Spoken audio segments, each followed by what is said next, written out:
As we look at the market, Reckless Abandon, the 15-8 favourite, Muhajim 3-1, and those two are clear of Tail at 7-1, 8-1, and bigger the rest. We'll discuss the chance of a few of the leading players, but just a suggestion here from David: why can't they move the middle part to the Cambridgeshire meeting and move the Fillies Mile in its place? As you've got the same problem with the Fillies race clashing with the Cheveley Park, if you see what I mean, both Group 1s. A switch would mean that both of the races are run earlier, leading into the other two big races. Do you see what he's trying to say? Absolutely. I think Jim McGrath, Channel 4 Jim McGrath, made that case. That's how I think he would have done it. I might be paraphrasing Sir Jim if I got that wrong, but in terms of separating the two, having the middle park as part of the Cambridgeshire meeting gives the option of running in both if you want. That's the thing that just grates slightly. Yes, the Fillies Mile could be added to this card, and the other one shunted over there. But I think the concept is beginning to bed in and works quite well.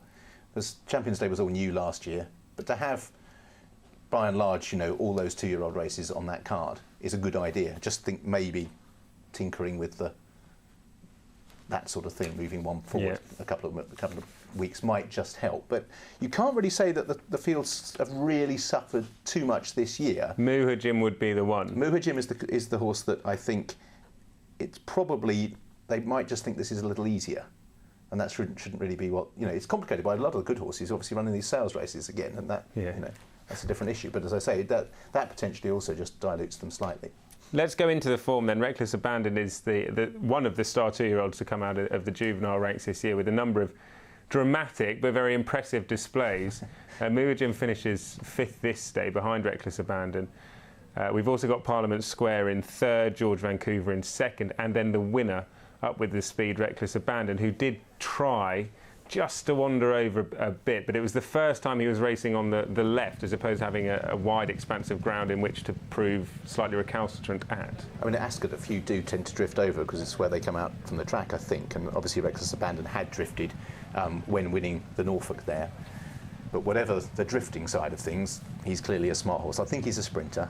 I don't think you'd be backing him for the guineas. And I think Muhajim's the most interesting other runner in this race at the back in the yellow and blue, because this was his 2nd career start and he went straight into the deep end. And he showed, as we'll see in a moment or two, the benefit of that next time. And I think he will progress to finish a lot closer to a few of those that beat him this day. And of course, my Sir Prancelot is in 4th place here, who came out and won at Doncaster. So I think it's pretty solid form, and Reckless Abandon's speed is a good asset. And for a 2-year-old in a top-level race, he's had a hard time of it, Muhajim, on his 2nd start. He had to race wide. He got into a bit of a battle with Parliament Square, and I think he's shown a really good attitude. And as we'll see in a second, he was able to follow that up and go on and win last time out in what was a decent race as well. I know Marco Body thinks a lot of him. Before we discuss Muhajim, just a word on Reckless Abandon. Do you think we underestimate him? I know he's favourite, but do you think he has been underestimated throughout the course of the season as a top 2-year-old because he's got that slight mental quirk? I don't know. I mean, he's been sent off favourite for his last 2 runs in the Papin and also the Morny, so I think the market has always sort of got him right. Maybe because he's not going to follow the classic route, he hasn't attracted the headlines that a few of the others might have done, and it is hard for 3-year-old sprinters. I do think he's a sprinter. The question, I think, if you're backing Reckless Abandon at the weekend, is whether he'll handle the dip, because that's the crucial moment. If a horse is by nature not necessarily the best balanced or looking around, it can make the wheels fall off if you try and edge left or right at that point in the race. So that, I think, is the slight unknown. If you think about where he's been so far, Deauville is on the feet, Ascot, Doncaster, Newmarket's just a little different. Muhajim, whereas Reckless Abandon might not be a Guineas type, it strikes me as a horse that I'd want to go to war with next year in the Classics. I wonder if he'll end up in Dubai, though, given the ownership. I wonder if he will end up heading down that route. It's a possibility, I would have thought. These colours are carried by a lot of Mike de Kock horses, etc. Gugu, probably the best. So he's a Asiatic Boy and On a Devil were all those that started off. So I don't know, but he showed the benefit of that run when winning at Newbury. This isn't such a strong race, but he wins it in dominant fashion, and indeed Adam Kirby eventually just forces his way out, really, because he's going so well. The one horse, when he forces out, just keep an eye on Tail, the horse in blue and white, because if you like, at a slightly lower level, Tail was the Muhajim of the Morny, because it was Teil's second career start. And you can see Muhajim in the yellow and blues travelling really well, and Adam just decides he's got to force the issue a little bit here. And you see one onto the other, and Teil on the second career start got nudged out to the middle. Whereas that nudge did for the first horse, you'll see Teil actually shows good attitude here and sticks on, puts the head down and runs to the line. And I think Teil will know a lot more this time. It would be no surprise to me if Teil took quite a large step forward. It's asking a lot to suggest that would be enough to go and beat Reckless Abandon and Muhajim, but I think Teil is potentially one of the more interesting runners in the race for looking down the line. Marco Botti has had a very good season, and obviously in a few months' time he'll be moving to a fascinating and really sort of expensive and high profile yard, and this training base is just exceptional where he will be moving to, and that's on the back of lots of success. I went down there to have a look around, have a nosy on down, and he told me about Muhajim, and he's pretty bullish about his chances. Here for yourselves. Yes, yeah, I'm very pleased with the horse, and he won in good style at Newbury in the Mir Reef. I thought it was quite impressive. He just he had to just sit and suffer a little bit for a gap, and once he found the gap, he quickened away nicely. So he's definitely a horse. He's improving. He had 3 stars and winning a maiden at Ascot, a competitive maiden. We went to Prix de Morny in France, and probably things didn't quite work, for him. He was drawn on the rail, and they came across quickly. He was a little bit hampered, and they had to switch outside. So, but he finished quite well, 5th, close, to Reckless Abandon. So I was happy with that performance, and yeah, Riff, I thought he proven he's up to that level. When he won his maiden, was it not necessarily a surprise to you, but was it always apparent that he was a horse with tremendous potential?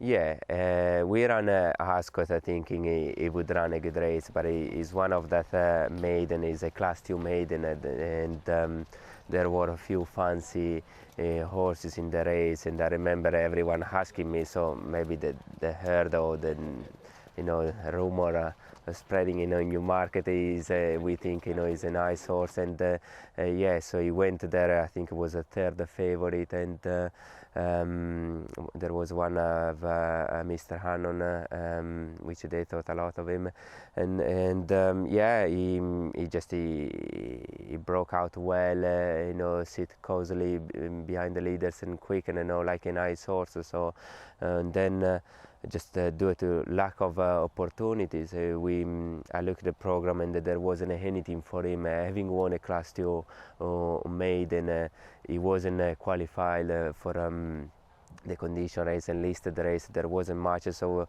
I said to the owner, if you're happy, we take a chance in the morning, and I thought they ran a respectable race. I said with a bit of luck maybe it would have been closer, but we were confident. He was up to group races. It's a sign, in many ways, of the respect you hold him in, and the praise you have for him, because to throw him into that level after just a maiden win, albeit a very impressive one, a big boost to sort of your opinion of the horse, if you see what I mean. Just in terms of this weekend, Middle Park and Dewhurst, was it a tough decision as to which race to go to? Not really. I think we made a sensible decision. Running the 2 races in the same day, so it won't be any different in ground, because obviously on the same card. So he won over 6. He showed the speed. It's going to be a stiff 6 in Newmarket. So I think it's the sensible decision for the time being. Run over 6 rather than step up to 7 and run against the down approach. Having said that, we respect Reckless Abandon. He's unbeaten 2-year-old, but I think he will definitely get a 7, and next year I can't see why he doesn't stay mile. He's bred to be a miler, and so I'm sure with a nice winter, he will be stronger next year, and he will definitely get probably a mile. What are the characteristics of him physically that set him apart? The makeup of him. What's so good about him? It's a medium size. It's not over big, but it got it's nice, compact 2-year-old. Actually, in the last probably 3 weeks, he started growing a little bit more. He's going up behind. So that suggests, he should train on for next year.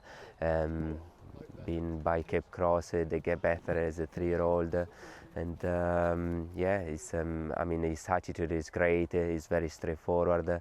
So it's been easy to train. Where do you see him in 12 months' time? Are we calling him the Guineas winner next year, this time in 12 months? I would like to think he's a Guinness prospect. Still early days, it's a long way. Let's hope he runs a good race on Saturday, and then we think about it. But it would be nice to have a horse, for the winter. It's a dream for next year, and have a horse good enough for the Guinness. Marco and all the team there for looking after us. There was a press day, and there were plenty of people around, and we had a look at a few of Marco's stable stars. He may have been able to detect somewhat of a cold on me that day, but I'm over the worst of it now. We've had some Twitter feedback and a couple of interesting points coming through on your Twitter account, Richard. Yeah, well, David Johnson making a point about the fact that the stalls are stand side, which I must in fact I hadn't realised, helping Reckless Abandon hanging over to the stand side, as it won't, because the rail's there to help. So they've kept a patch of ground as well, which they haven't raced on since Guineas Day. So the ground will be fresh and ready to go for future it's quite Champions a wide Day. Expanse, I think, that they've kept. I think it's a strip or anything, but That is because Reckless Abandon, when he won in France the first time he raced on that straight course at Deauville, he just jinked to the left slightly, but then when he was off the bridle, he was fairly true and honest. I think he's speedy. I think it's just his ability to accelerate through the dip. But certainly, you'd be more concerned if the stalls are on the front side. That certainly, or even in the centre, because it won't be a massive field. Just in the context of recent, I mean, you could argue that recently, and when you look at this year's 3-year-old division, you could say that it's been a fairly weak division. Are you impressed overall at how the 2-year-old division stacks up this year? Yeah, I don't think the fillies are fab.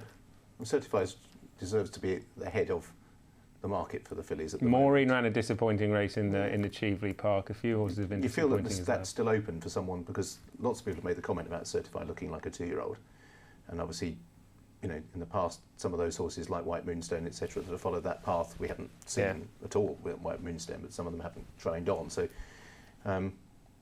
obviously, you feel Jim Bolger probably holds the aces, and we'll probably see that in the Dewhurst. But again, there's the question mark as to whether that horse will remain with Jim next year. I'm not aware as to whether that's a completely cut and dried situation yet. And again, Richard Hannon's got a lot of good horses. Toronado, Monty Ridge, Toronado, I think, is very Gold, interesting. Guerre. I think they think he's more of a Derby horse. They did very sensible at Doncaster. They got on with things and ensured it was a true run race, and as a result, just prevailed. I think you just have to be very careful if you're backing anti-post. I don't think you want Dubai ownership factored in. Just because, where will they winter, where will they go? Will they have one of the carnival targets, whether it be a UAE, Derby or Oaks, as a potential? And I just think you have to look beyond that if you're going to back any of them for a classic. Let's just get back to the Middle Park and talk about Blaine, if we can. 9-1, Blaine. He's had a good season and trained by Kevin Ryan. He's a really likeable type. Whether he has the class to win a Middle Park, I might doubt that, but he's done most things right this season. Yes, he won twice at York over 6 furlongs. This was the beating of heavy metal in the Acomb. The Gimcrack, not the Acomb. And it was a perfectly likeable performance. But whenever anyone prefaces it by sort of that tone, you know that you're just questionable as to whether or not the horse has the requisite class. And you'd have every right to. This is a Group 2 contest with Reckless Abandon. You're talking about Group 1 form lines. So Blaine will have to improve again. Both successes have come at York, which is, the other thing is just look how many horses are involved there. Key Verdi's come out and done something for the form, but 5 of them with a couple of lengths. Blaine would need to improve. Not saying it's beyond possibilities. The positive, I think, is that he has such a good attitude, and he's shown that a number of times. I don't know whether that attitude will be able to carry him into that level. Might see him battle on well for an honourable fourth. But he may still improve. But I think if you're looking at the form book, I think you'd have to suggest Tail. I think is the interesting one, just because, as I say, the Muhajim development that we were looking at could apply to Tail. It was only, of course, his second career start and got a bump, and may well be closer to Muhajim this time. Reckless Abandon is the 15-8 favourite for the Middle Park, hoping to continue what's already been a terrific season and add another Group 1 to the CV. Muhajim 3-1. And once again, our thanks to Marco Botti for the time he took to speak to us. 7-1 about Tail, 8-1 and bigger the rest. Keep your thoughts coming into our studio at racinguk.com.